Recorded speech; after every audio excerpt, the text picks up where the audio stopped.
ভগ্নপ্রায় স্কুলে ছাদ ফেটে ক্লাসের মাঝেই শ্রেণীকক্ষ থেকে বৃষ্টির জল ঝেঁটিয়ে বার করছে পড়ুয়ারা। শ্রেণীকক্ষের ভিতরেই দেওয়াল ফেটে বেরিয়েছে গাছের শিকড়। জীবনের ঝুঁকি নিয়েই প্রাথমিক বিদ্যালয়ে ক্লাস করছে পড়ুয়া থেকে শিক্ষকরা।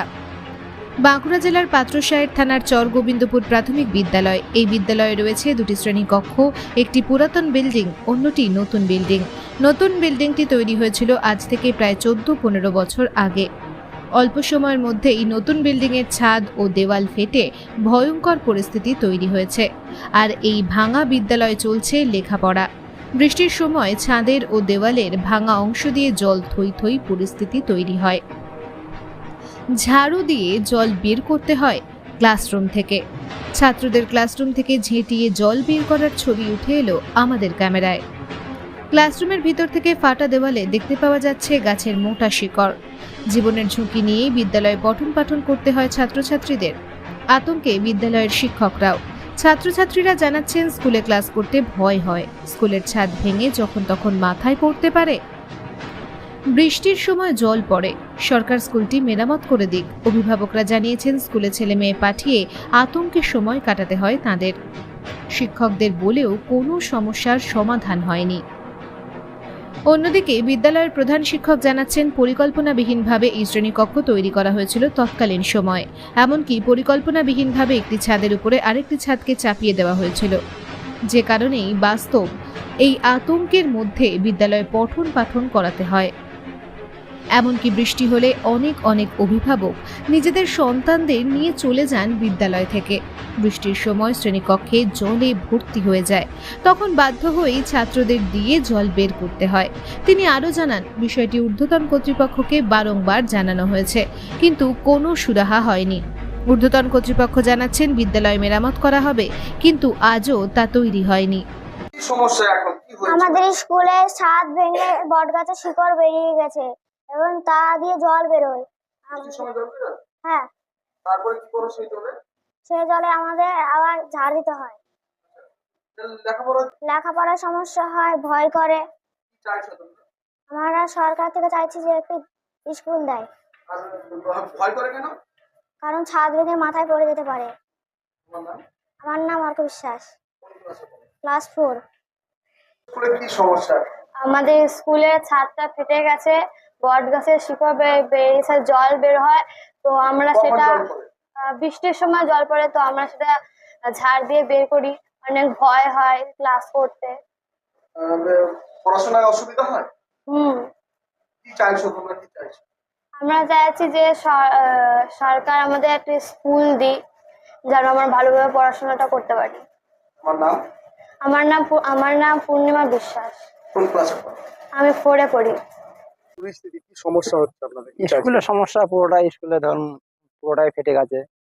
ধরুন এইদিকে বাচ্চা কাচ্চা পাঠানো খুব অসুবিধাই, যে কোনো টাইমে ফেটে পড়ে যেতে পারে। ছাদ দিয়ে স্কুলের ভিতর দিয়ে জল পড়ছে। মাস্টার অনেকবার বলা হলো, তারপরে মাস্টার কোনো কেয়ার করছে। স্কুলের ভেতরে তো দেখলাম গাছ। হ্যাঁ, ভিতরে তো গাছের শিক এই নিয়ে 4বার পরিষ্কার করা হলো। গাছের শিক ঢুকে যাচ্ছে, পার করা যাচ্ছে। বাচ্চারা জল বার করছে। হ্যাঁ, স্কুল থেকে বৃষ্টি হলেই ঝাঁটিয়ে জল বার করে তারপর কতটা আতঙ্ক লাগছে বাচ্চাকে স্কুলে? পুরোটাই আতঙ্ক। পুরোটাই ফেটে গেছে একবারে, মাঝামাঝি বড় বড় ফাটল ধরে আছে। হ্যাঁ, কি চাইছেন আপনারা?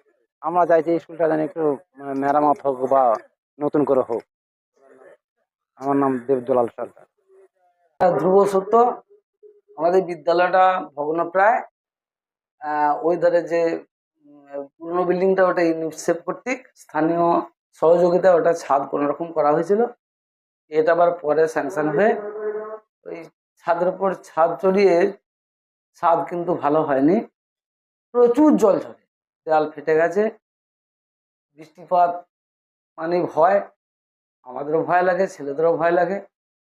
এমনকি বৃষ্টিপাত হলে গার্জেনরা আবার বাচ্চাদের নিতেও চলে আসে। আজকালকার দিনে আমার 47টা স্টুডেন্ট, তার প্রায় 8 থেকে 10 জন কেবলমাত্র একটি সন্তান। যখন বিল্ডিং তৈরি করা হয় তখন কি পরিকল্পনার অভাব ছিল?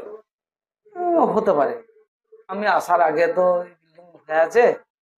না যেহেতু ছাদের উপর ছাদ চাপানো হয়েছে, ছাদের উপরে ছাদ দেবে, জল কোনো রকম মারা যায়নি। মাঝে একবার রড খাইয়ে ঢালাই করা হয়েছিল, কিন্তু তাতেও কাজ হয়নি। কাদের আবার এটা করা ছাদের হবে? উপরে ওই ফাটে অশোক গাছ জমে গেছে, সে প্রকাণ্ড শিক, বাবারে বাবা, সে আবার কেটে, স্কুলের ভেতর থেকে তো গাছের শিক হ্যাঁ গাছের শিক দেখা যাচ্ছে।